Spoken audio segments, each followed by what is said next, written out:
All right, hello and welcome to the American Soccer Crash Course. We have the pleasure of having Carter Spearry on today as our first ever remote guest. Carter, how are you doing today?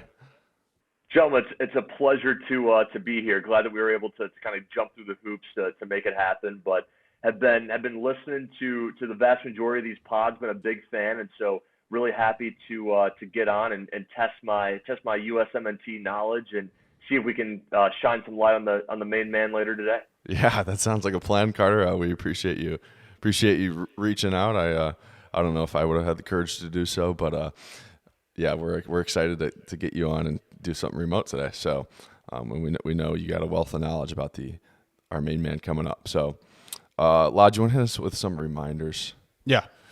First off, I think our producer put it in the notes wrong last time. He's such an idiot. Yeah, but I think Christian said it wrong.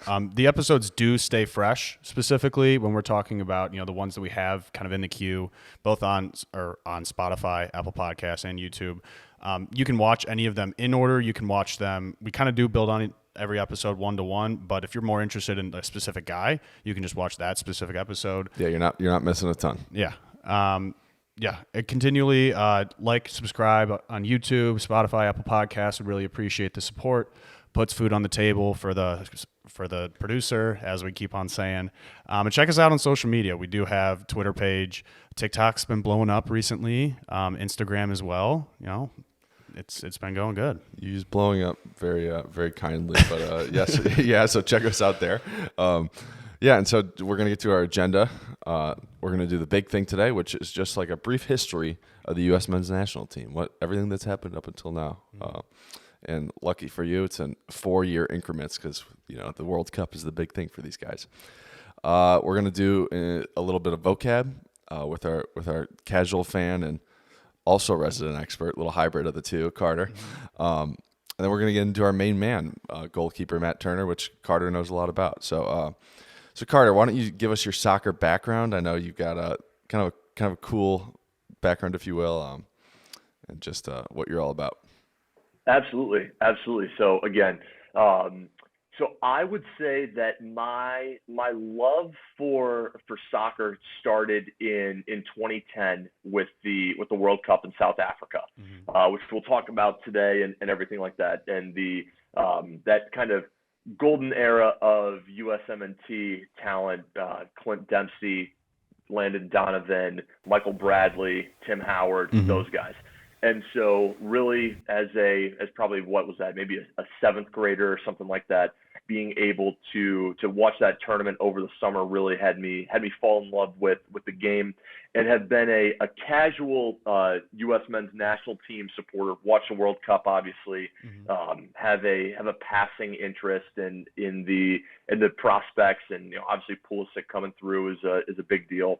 But then have really become a big fan of the English Premier League, specifically Arsenal, which is a London-based club that will kind of come into my reason for wanting to get on this pod to talk a little bit about Matt Turner. So definitely have a pretty good bit of knowledge when it comes to the Premier League, but casual U.S. men's national team fan, and have also done a little bit of soccer broadcasting in the past. Done some play-by-play for none other than Lodge Dils in his junior year, my senior year in high school. So, but anyway, that's kind of my resume. Really glad to be on here with you guys. Awesome. Yeah. If only the producer could pull up some clip of Carter calling one of your saves or something. Oh, funny story. My grandma actually said she loved hearing your voice when she would watch the games on SPN. She said you were pretty good. So wanted to throw that in there, Grandma, if you're watching. Grandma, if you're watching, I appreciate that as well. Awesome. Carter, I hope you've liked our Arsenal scarf that's been hanging behind us. But I know. I've noticed that. I'm a big fan. I need to get one myself. Carter, so I remember this popping up, and I brought it up to you just before we started our show. But a certain Arsenal player got re-signed, and they had a whole kind of social media campaign where they were showing different videos from fans. You want to tell us a little bit about that? did a thing where you could send a WhatsApp audio recording to kind of just congratulate Eddie on the new deal. And so maybe the producer will be able to drop that video into the for once he's capable of that. into the show, but would just be able to thank Eddie, and he liked my accent, which is a crazy thing to think about. Yeah, that Cleveland, Ohio accent. Didn't know we had. I thought they were the only ones that had accents. Yeah. But regardless. That's so cool. That's nice. All right, Lodge, you want to kick it over to you for what today's big thing is? Yeah. So the big thing today, as we mentioned earlier in the agenda, is kind of a brief history of the U.S. men's national team, starting way before I was born. So the producer's giving me a couple notes here, but then we're going to move further into stuff that I was kind of around for, definitely remember, and then, go up all the way to present day, I'm pretty sure. Yeah. Maybe your aforementioned grandma was around for this first one. Maybe. I don't think she was a soccer fan by then, but kind of started in the roots for the U.S. men's national team in 1950. The U.S. actually beat England 1-0 in one of what is known as the biggest upsets ever in kind of World Cup soccer, I want to say. There was a story that the paper got back home to the English, and being, the arrogant people that they are, they assumed that the newspaper was had an error because it said 1-0, and they actually all assumed that they beat the U.S. 10-0. And so, so on brand. On brand. Can we do it again? Yeah. You think we can do it again? I'm asking you, man. You're the resident expert here, Lodge. I mean, I was going to ask it to Carter. Oh, sorry. Excuse me. Sorry. Yeah, we should utilize. He's not in front of me. I keep forgetting. Yeah. Carter, what do you think?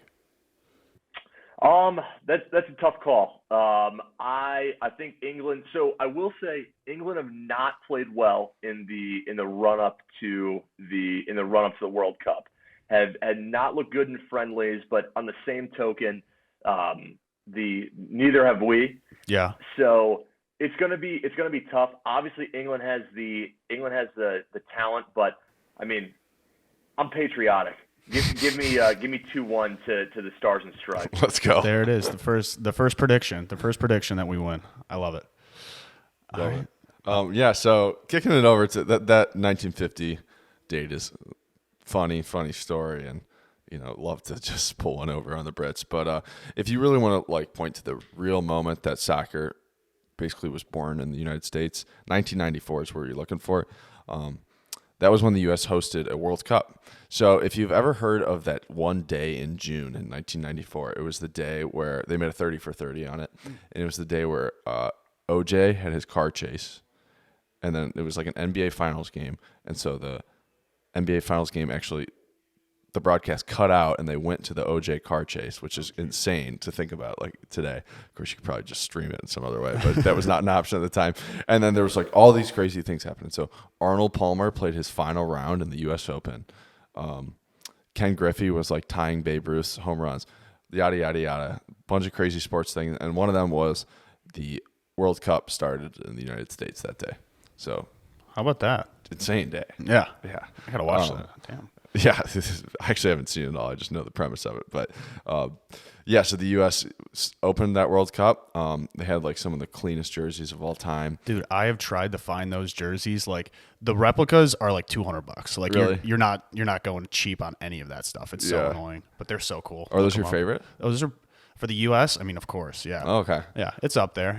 I've got a couple kits at home, but no, I would say probably my favorite that I seen. Yeah. Whatever it did to soccer in America, it took it from, 0 to X. It, took it from nothing to something. And part of getting the World Cup was that the MLS had to be established, which is also a very important step for just baseline having somewhere to go watch soccer and having an infrastructure for talent and whatnot. So that was 1994. U.S. didn't do anything too crazy, but really the birth of soccer in this country. So. Yeah. Real quick, to touch on the kit, the home jersey for 1994. If you're like a college freshman and you're looking for something to be unique at your Darty jersey theme. Oh yeah. Get your hands on a 1994 U.S. men's national team home kit, because that thing will do numbers. Just wanted to drop that in. That's a great point. And I mean, you don't normally get the chance to go to, Christmas parties, etc. when the World Cup's on because it's in the summer. So Yeah. there you go. Yeah, that's a good point. It can be timely too. All right, Lodge. Yeah. 2002. Moving on, 2002. Kind of a gritty group. It was the first time that we started to show our grit. I think we've been talking about that. When we get into the golden age a little bit more, there are definitely a lot of guys but one of the people that was kind of spearheading that, definitely in U.S. men's soccer, one of the biggest names, Landon Donovan, was actually featuring on that team. Took the USA to the quarterfinals, the round of 8. Like, that's obviously the farthest we've gone. A lot of different countries have gotten to that point, and it's almost like their stepping stone moving forward. And so that was definitely our first time kind of on the main stage showing that we could compete with the best of them. We beat Mexico to win 2-0 to go into the round of 16. The famous Dos a Cero, as we've been mentioning a couple episodes in now, I want to say. We keep on saying it over and over again, but like the game against them in the World Cup qualifiers in Mexico, I think there's probably been some where they've done a number on us. I think they had a Dos a Cero themselves, but it kind of started and kind of sparked that rivalry, I would say. Yeah, and it's funny enough, it just seems like when the U.S. does win, it just gravitates to that 2-0 score a lot of the time. So it's been a kind of a fun tradition and a nice chant over the years, but none greater than the one that saw us advance from a round of 16 to a quarterfinal of a World Cup. So pretty cool. And then moving on to 2010, 2014, pretty similar situations for both. Again, you still had Landon Donovan in 2010. And in 2014, you had some of that great core that included Clint Dempsey and whatnot. Yeah, I think you touched on him, Carter, a little bit. Yeah, but it was Tim Howard, Clint Dempsey. We had guys like Jermaine Jones in that team. A lot of grit. It was definitely coming out in gritty. Yeah, I mean, and really mental giants for however good they were. And they weren't necessarily scrubs, but they elevated the U.S. And, in a game where you can tie, it was a team that nobody, quote unquote, wanted to play against because you knew it was going to be really hard to get a goal past us. And if we did get a goal, it was even going to be harder to find yourself winning. So, using that core, some really cool big moments in the World Cup. I know you talked about. Lodge, what was your World Cup story? Weren't you hanging out with your family watching it? Which one was that? I'm thinking of like John Brooks' header, maybe. John Brooks' header. I want to say producer. Yeah, something like that. Producer error. Producer error. I remember the Landon Donovan one against Algeria. Yeah, that was a legendary. That was big. Yeah, that was a huge one. I remember that one as well. I was at my grandma's house over summer break, just kind of dog days of summer. Yeah. And I remember there's kind of a TV room they had in the front, different than the living room, and so I just ran out screaming from that after Landon Donovan had that late winner to get us to the round of 16 against Algeria. That was probably when I guess if I had to pick a moment that the bug bit me, it'd probably be that. And we're gonna be getting to that later, Carter. But I mean, you've mentioned being a USA casual yourself, but it just points to what we've been saying for a long time on this podcast. And is that World Cups matter, and like they capture hearts and minds, and missing World Cups can have a completely opposite effect, Yeah, so some of those cool moments, like you said, Landon Donovan scoring versus Algeria, Clint Dempsey scoring the first 30 seconds of that game against Ghana, and then John Brooks scoring again against Ghana, and then of course that round of 16 game in 2014. Oh, the Belgium game. Yes, where Tim Howard went crazy. For those of you at home, the U.S. wasn't very good at that time, and I knew it, and I think all my friends knew it. So me and my buddy Alex actually picked a different team to follow and be a fan and cheer for because I knew that we weren't going to go that far. Obviously, times have changed, and I'm now a full, true-blooded American. Right, now we're going to win the World Cup. Right, we're going to win the World Cup. Thank you for your service. But Belgium was my team, and so it was almost like my heart was twisting a little bit because I was like, Belgium has a better chance, but if we could beat Belgium, that'd be crazy for us. So it was a tough one to watch. Yeah, 16 saves, I believe was the number. Yeah, something just ridiculous insane for Tim Howard. Yeah. And so those teams really personified America, if you will. They were like we said, sucked to play against. There was another game in that 2014 World Cup as well. We had Portugal in the group stage. Oh yeah. And played them off the park 2-1. but then and had Cristiano Ronaldo almost silent the entire game, and I think it was I can't think of the guy who he scored a header. I believe, to go up 2-1. But Ronaldo did almost nothing that entire game and then had an unbelievable cross in like the 90th +4 or something like that to tie that game 2-2. But there were a lot of really good games. And like you said, golden era times, big moments, 2010, 2014. Mm-hmm. That would have been insane to go 6 points after 2 games. Yeah. If we do it again, if we do it this time, I would be shocked. But both 2010 and 2014, all those great moments ended in getting out of the group stage and then losing in the round of 16 to pretty good teams. So that would be, honestly, like, we've talked a lot about this U.S. team, the talent that's there, how far we hope and think they might be able to go. Getting out of the group stage and getting bounced in the round of 16, Lodge, I'll be honest, I'd take it. Like, it's a big deal. It's not easy to do. And those teams managed to do it with a lot less talent than we have now. Now we're going to do a little vocab with Carter. For reference, Carter, you spent some time in the Northeast. Is that correct? Yeah, I did. I spent I went to Boston College and spent a good amount of time in the Northeast. A lot of friends from the Northeast. So yeah, if that's where we're going with this, I feel prepared. All right, nice. And one Matt Turner, our main man today, he spent a lot of time in the Northeast. He's from New Jersey originally, but he played for the New England Revolution in the MLS. So you guys might have a little thing in common there, second home, if you will. But we're going to do New England slang. That's why I bring it up. So, Carter, if you've seen our episodes before, we're going to throw terms at you, and you're going to come back with your best guess. I didn't realize how hard it is to actually answer some of these. I was preparing the list. Yeah. I had my girlfriend Caroline throw some at me, and I was like, oh, damn.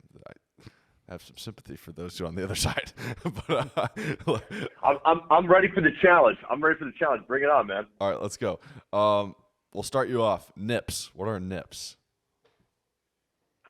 So nips are the individual shots of typically of Dr. McGillicuddy's flavored alcohol, great for putting in your sock for a sporting event, or kind of any other time. So those are nips. Nice. Yeah. 1-for-1 shooters. How about that? All right. Carter, what is a carriage? A shopping cart. That is a tough one. I agree. I remember, shout out to my good friend Ben Gavoni, who we used to do grocery shopping together at BC, and he's like, "Oh, let me grab the carriage." What the hell are you talking about? It's a shopping cart. Getting cute with it. So yeah, that's a tough one. I'm glad you guys pulled that one out though. But Carter's like Matt Turner in that. I'm not sure we're getting anything past him. Grinder, Carter. What's a grinder? Okay, I'll give you some additional context. This is a food. Oh, a grinder for food. To try and steer you in the right direction. Oh, I think you guys got me with this one. What's a grinder? I guess it's a sub. And I checked this list out, and I would love to, have a true Northeast native look me in the face and say, no one uses that shit. But for now, it's a sub. I'll have my people talk to your people about the validity of these vocab terms. All right. So that's fine. Okay, awesome. I'll take it. All right. So then next, Carter, what is a leaf peeper? I can use it in a sentence if you would. Yeah, that'd be helpful. Yeah, so we were in Boston, and there were just so many different leaf peepers all around that I was seeing. It was kind of annoying, especially in Vermont with all the trees and whatnot, and all the foliage. Yeah. Oh, that was so. I appreciate that. So that would be, if I'm going to take a guess, that would be tourists who come up to the Northeast to take pictures of the foliage or things of that nature, as it is quite scenic in that area. But I think that might have been Christian who gave me, kind of slid that pass across me for the tap in. Talking about that. But the leaf peepers would probably be people that come to the area to check out the beautiful foliage in America's Northeast. Well, happy to assist you there, Carter. Knocked it out of the park. Next, you're 3 for 4. What is what are jimmies? I guess you would only really use the plural form. Oh, not prophylactics, by the way. Yeah, not that term. that's what I said. I was like, Jimmy. I think that's what that means. Oh. Hold on. I'm not going to waste too much time here. Won't even ask you to use it in a sentence. Jimmy's. Are they cigarettes? No, they're not cigarettes. So if you were out on the Cape one summer, you might have these as a topping on your ice cream. Sprinkles. Correct. Got it. Attaboy. How about it? Attaboy. Very good. All right. Next. That's a good one. You guys did your research. I was pretty confident, but you've got me on a couple. Was Jimmy's deep in your mind at all, or was that all context? I think maybe in multiple choice I could have figured that out. Okay. But it's still All right, nice. All right. I think we got one or two more here, but the next one is packy. Tacky. Packy is a P, as in. P. Oh, that's a liquor store. Got Nice, let's go. All right. Killing it. What is mud season? Mud season. I'll wave the white flag. Give this one to you guys. I can't think of what a guess with any confidence of what mud season may be. Yeah, so I don't know how much the Northeast could really just appropriate this one on their own, but I guess it's like after winter after it's like brutally cold, but before it gets warm in the spring and there's just mud everywhere. But I mean, okay. I feel like that could be multiple different places. But yeah. Anyway, over to you, Lodge, for a last one. Yeah, last one here. We got rotary. Oh yeah. So the best thing that happened to U.S. fuel economy in a long time. So that would be what we may call a roundabout.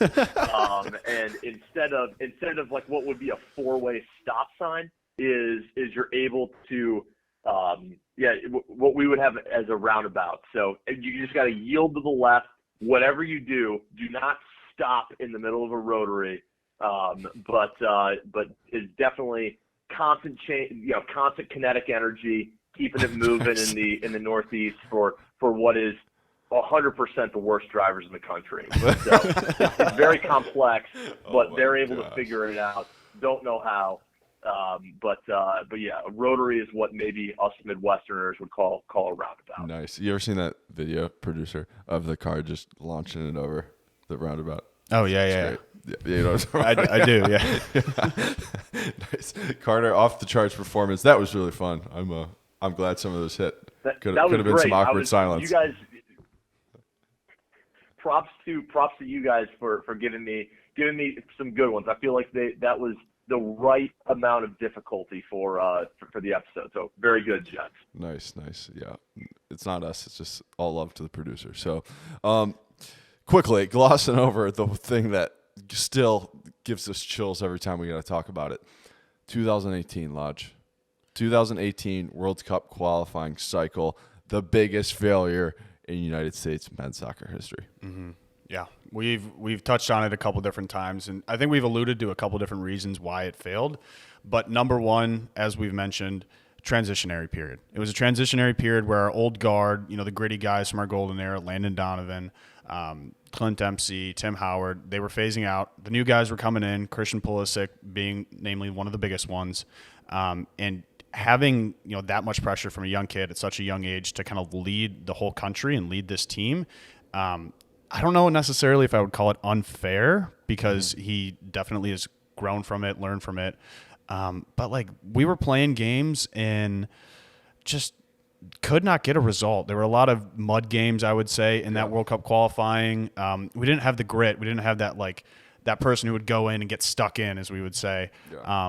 And it was just, they could not put the ball in the back of the net to save their lives. you literally got to beat all the Central American countries. We got beat out by Panama. So it's even if you're in a transition, it's just like pretty much inexcusable with all due respect.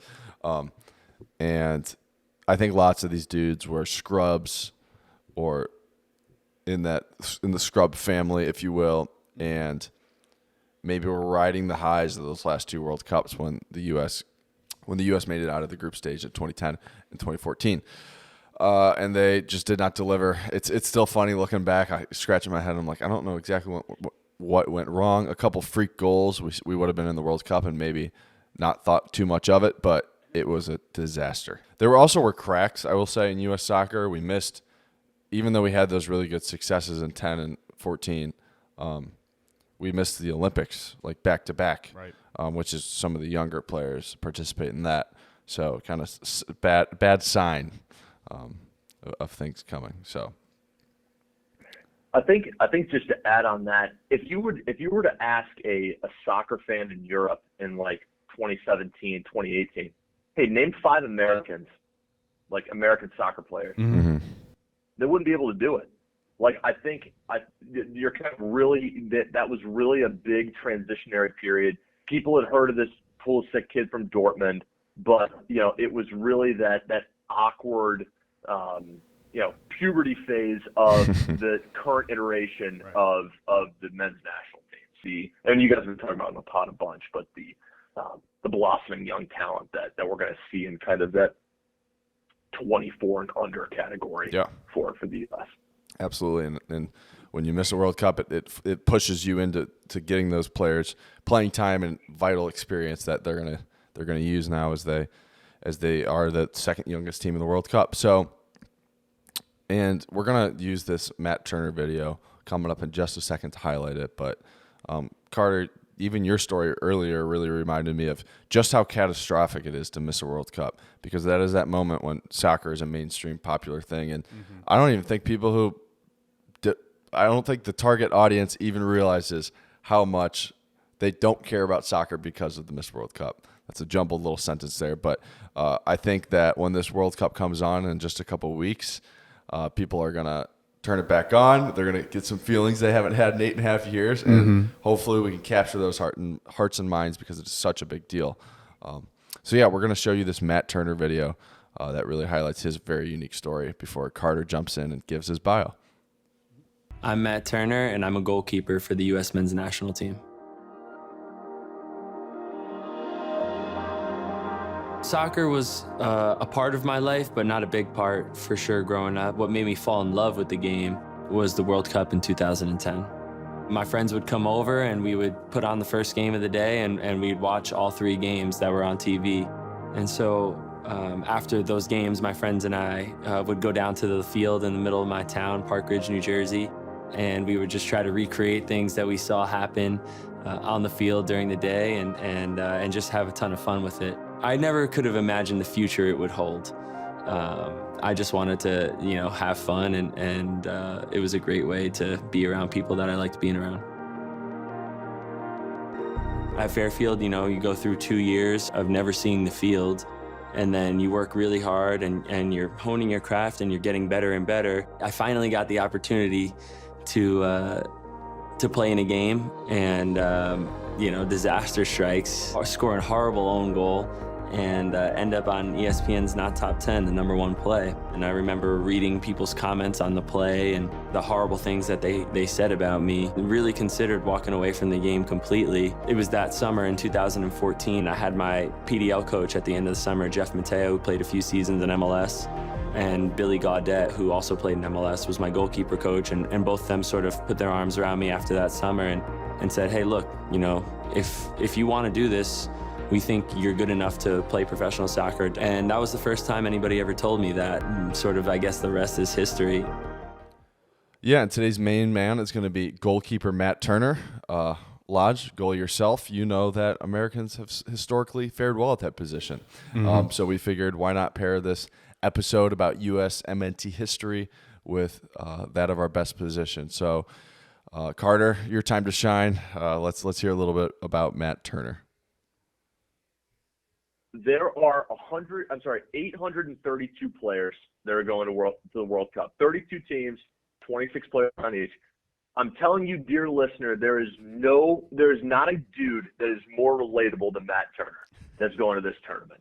And I feel like when it comes to soccer, what is the position that the casual fan most understands? It's goalie. Okay, like so that. let me tell you a little bit about Matt Turner. So he's born in Park Ridge, New Jersey, which is in Bergen County, right outside New York City. And they called him, and his nickname in college is the Bergen County Buffon. So Gianluigi Buffon, Italian World Cup winning goalie in 2006, and longtime starter for Juventus. So that's kind of a big nickname. What is it with those in the Jersey soccer nicknames? community. The Medford Messi, Brendan Aronson's the Medford Messi. It's all, and we're gonna have just every city in New Jersey is gonna produce a talent with a funny nickname.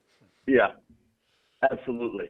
So, and another thing is that makes him really interesting and relatable is I feel like as a casual fan, and this is mainly true, is that when you hear about kids like, they turned pro at like 13, or they've been in the club since they were 6 or something like that. Matt Turner didn't play soccer until he was 14 years old. He used it as conditioning for baseball and basketball. He was a tall guy. He's about 6'3", and he wanted to play soccer because they knew they ran a lot, and he could probably and just to be in condition for baseball and basketball, which is nuts. And so he started off and decided to join his freshman soccer team. And the freshman, so there was a kid that, grew up playing goalie and was going to be the goalie of the freshman soccer team. Well, he gets hurt in tryouts, and Matt, being a tall guy, is like, oh, well, I mean, this is actually probably the best fit for me because I suck at soccer, but I'm tall and a decent athlete. So he gets so they make him the goal. So he makes the team because this other guy got hurt, and starts playing. So he starts playing freshman soccer.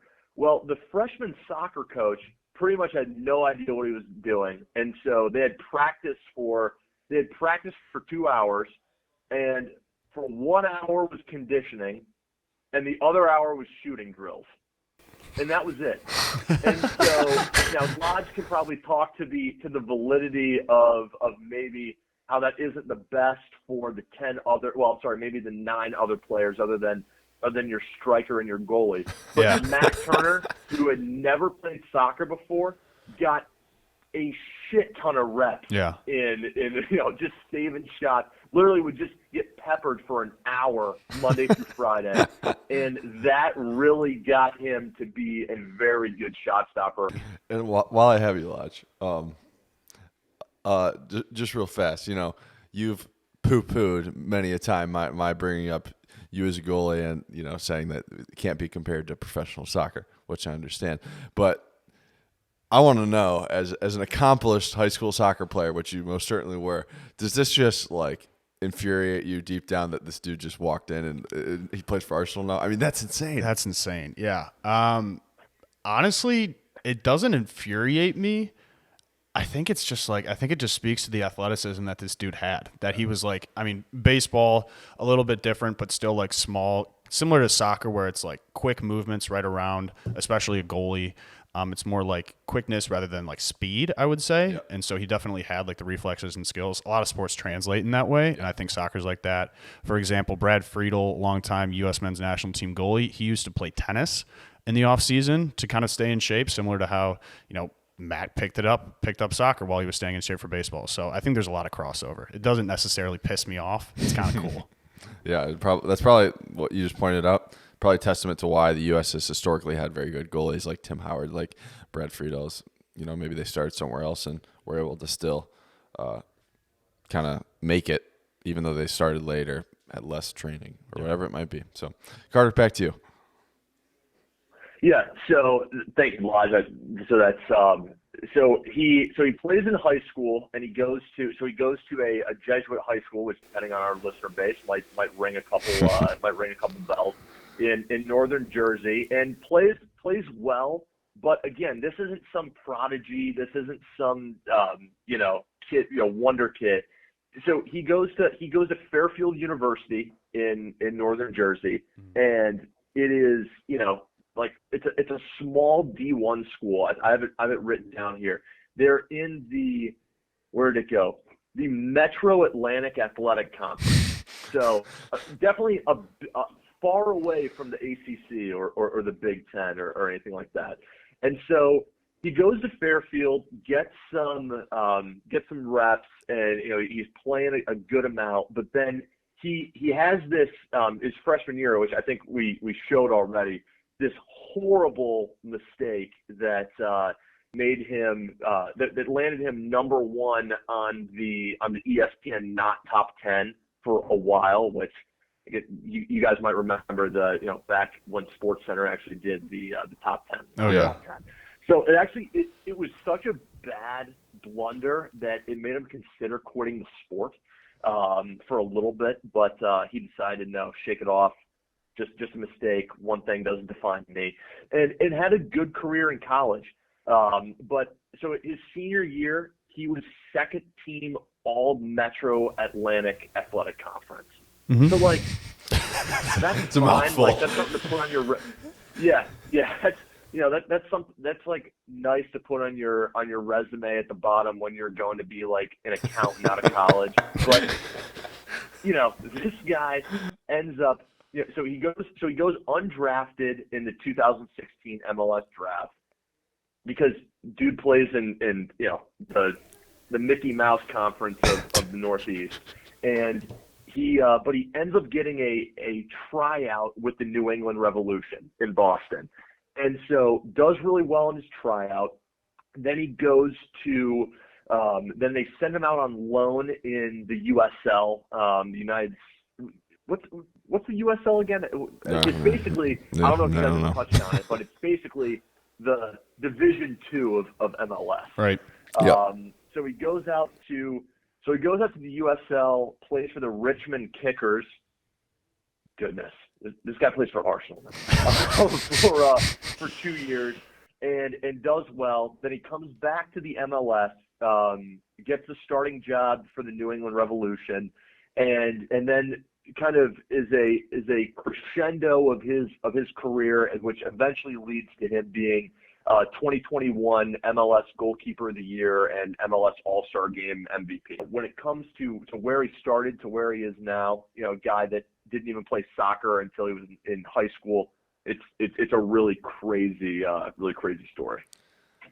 Yeah, it's a great feel-good one. That's for sure. Especially you saying that kind of makes me realize why they may have gotten rid of SportsCenter not top 10. I mean, that's pretty tough to be on there for like a year or whatever. Especially it was. A college kid, you're just kind of beating them down like that. I mean, gosh. Yeah.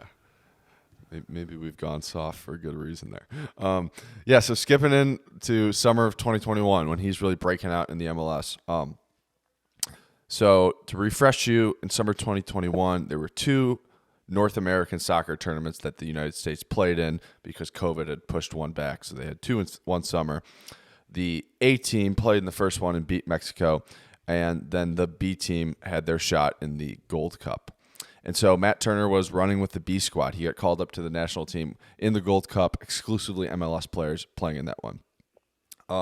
And as Carter alluded to, lots of shot stopping in his background, and he was really phenomenal. That whole tournament, the U.S. didn't play particularly well. They played teams like Canada. They actually played Qatar, who they invited to get some reps. Mm-hmm. So nice of us to extend a hand to those people. And Turner was just phenomenal, making save after save, bailing the team out even when we weren't playing well. And so he actually led us to the Gold Cup in spectacular fashion. Again, we beat Mexico in a last gap winner. And I would say Matt Turner and Miles Robinson, another one of the defenders, although we hadn't really considered this team super seriously because it was mostly B squad guys, those 2 guys came out of the tournament with tremendously high stock. So much so that people were calling for Matt Turner to be the starting goalie. Yeah. And so it really became a goalkeeper battle as we moved into the phase that was World Cup qualifying. And as people started to call for Turner, the rationale really was that he had this great performance in the Gold Cup. We'd seen him do fantastic things for the national team, and Zach Steffen hadn't really won anything at that point, Zach Steffen being his main competition. Right. And Zach Steffen's lack of playing time was a big concern. Zach Steffen was the backup at Manchester City, obviously the best team in the world, but 0 minutes is 0 minutes, right? So that was a knock against him. And then Zach Steffen also had plenty of injuries going on. In that first tournament of the summer, he actually came off injured in the middle of the game against Mexico. So that was a pretty consistent theme with him.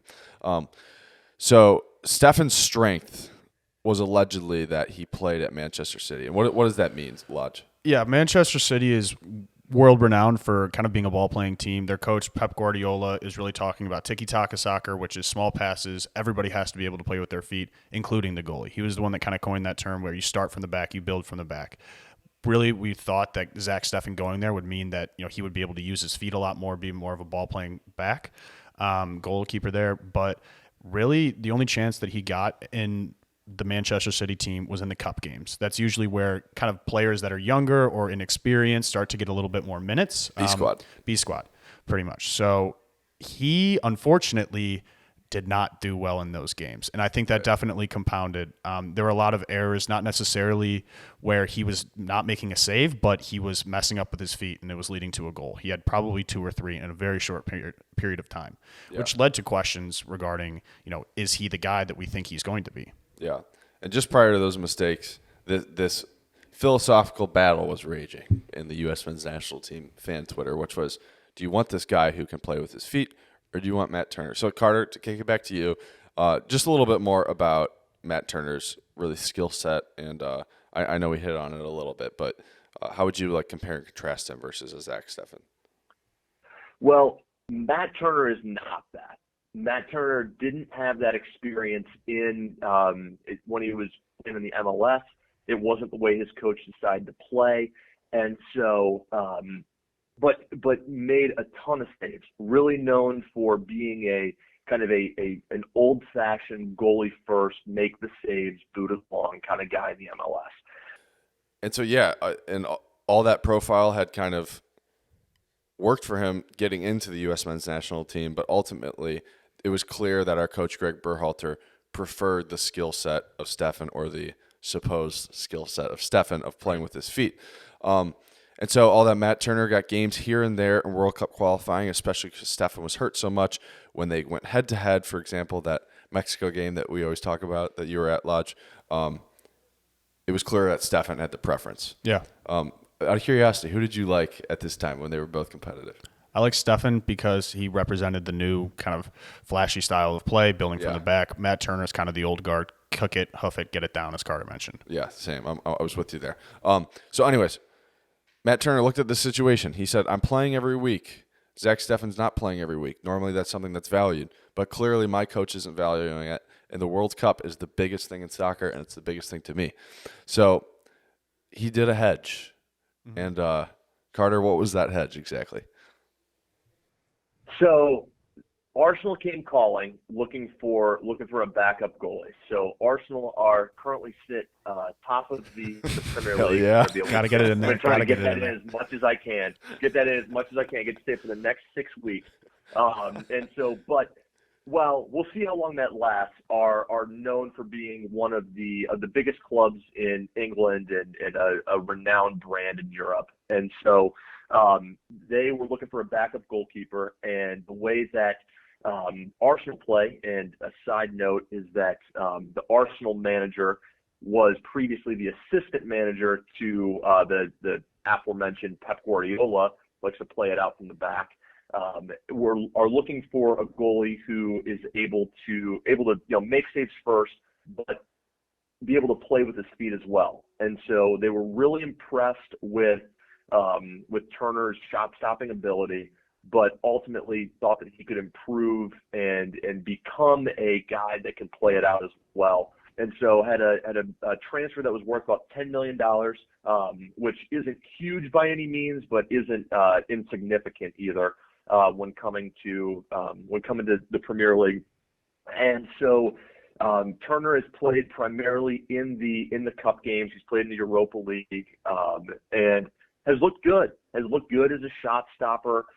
There have kind of been some heart and mouth moments when he tries to get a little bit too creative, but ultimately, when it comes to what you're looking for at an international tournament, you want your goalie to make saves. These guys don't have the time on the practice field 5 days a week for 9 months a year, being able to game plan the intricacies of pass maps and things like that. Like, you want your guy to be able to just keep the ball out of the net. And so when it comes to who I would want in a World Cup, and it's similar to the striker discussion that you guys had a couple of weeks ago about, you want a guy that's able to create chances and drop deep and be involved. No, I want a guy that's able to score. Like, and it's the inverse of that when it comes to goalies. Like, yeah, like, it's nice if you can play a 50-yard chip ball out to your right back. Nice. Tell me all about it. But give me a guy that can save shots when it matters, when we're up against a ton of pressure in the 88th minute against England, and you're holding on to a 1-goal lead or holding on to a point. Give me the guy who's able to keep the ball in the back of the net. Yeah, and just to wrap this Matt Turner conversation up, how the story has went on the U.S. men's national team front, his hedge really worked. He went to Arsenal. He said, hey, now me and Zach Steffen are in the exact same playing field. You can really compare us apples to apples, as opposed to some other conversation about soccer philosophy and whatnot. And Turner has actually come out and said that he's made tremendous strides at Arsenal. He believes that in terms of his ability to distribute and pass the ball with his feet. And I think, Carter, you could, let me know what you think, but I think that's been apparent even just from the games that he's played, that it has gotten progressively better. And it's gotten better relatively quickly too. Yeah. Like, it's hard to, I think, it's hard to make big improvements in a short period of time at the elite level. And so, but I have been impressed as someone who watches every minute of every Arsenal game. But the first time that Turner played, made the saves, looked good doing it, but when it comes to playing short passes to his center back, a couple of those got picked off. Tries to chip it out to one of his wing backs, goes out of play by 10 yards or something like that. But just the confidence and the poise that he showed over a short period of time, playing at a high level with the ball at his feet, is something that is really impressive, and I think holds him in good stead going to the World Cup. I think his confidence should be as high as it reasonably could be. He's got that number one on lock, especially because Zach Steffen has largely gotten out of the way for him. Steffen, as Lodge alluded to, had some really rough moments, particularly at club level. And then the couple last starts he got for the U.S. also looked shaky when he wasn't hurt in the first place. Right. So Zach Steffen has actually been excluded from the World Cup roster entirely, which was a shock to almost everyone. That we did a little TikTok reacting to the roster, which you can find on our socials. But so Matt Turner's going to be our number one. Quite the feel-good story, making his way up from the ladder from just needing some conditioning all the way to starting goalie at the World Cup. Really incredible feel-good story. And just some other homework. If you're into some onion cutting, they did some profiles on YouTube. The U.S. men's national team did of every single player and kind of their story. 26 stories, yeah. Yeah, and backup goalie Ethan Horvath had a very unique one as well. So I would check that one out, just a few minutes long. Ethan Horvath. So, yeah, Carter, we're so appreciative that you reached out today. Awesome analysis. I don't think I'm ever going to listen to you call a SIBC game ever again. So this was a close second. Really did an awesome job, and we appreciate it. Yeah, thanks so much. As someone who's really struggled to close the yearbook for the last 6 years, this has been a great opportunity for me. Obviously love talking soccer. Love talking with you guys, and been a pleasure to talk about Matt Turner. And if you guys are ever in a pinch, definitely looking forward to any opportunity to rejoin you guys again. But I've been loving what you guys have been doing. Awesome. Yeah. Well, thanks so much. And this is the part where we usually do an ending, but I don't know what to say. We're so bad at it. But yeah, Carter, anytime you want to open that yearbook back up, we can run it. So thanks, guys. Appreciate it. Yeah. Have a good one.